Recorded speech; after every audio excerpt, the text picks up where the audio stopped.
Army Naf নদী থেকে ১৩ জন জেলেকে ৮ জনকে আটক করে নিখোঁজ করেছে স্থানীয় সূত্র অনুযায়ী।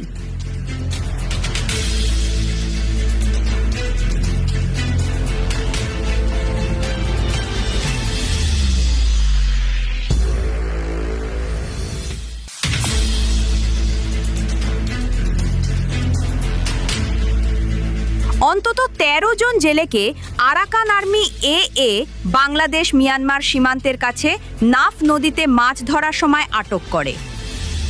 বাসিন্দারা জানান, জেলেরা তাদের দৈনন্দিন কাজ করছিলেন। তখন কোনো পূর্ব সতর্কতা ছাড়াই আরাকান আর্মির সদস্যরা তাদের আটক করে। আটক করার পর থেকেই এই ১৩ জন জেলে নিখোঁজ রয়েছেন এবং তাদের কোনো খোঁজ পাওয়া যায়নি।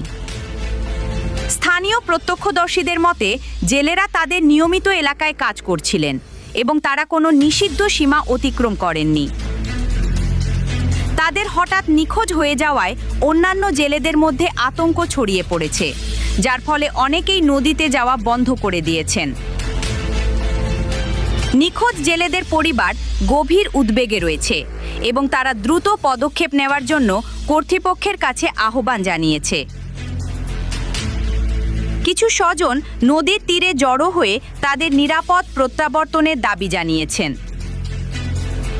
স্থানীয় নেতারা এই ঘটনায় গভীর উদ্বেগ প্রকাশ করেছেন এবং সতর্ক করেছেন যে এ ধরনের ঘটনা শুধু সাধারণ মানুষের জীবনের জন্য হুমকি নয়, বরং যেসব পরিবার সম্পূর্ণভাবে মাছ ধরার ওপর নির্ভরশীল তাদের জীবিকাকেও ক্ষতিগ্রস্ত করে।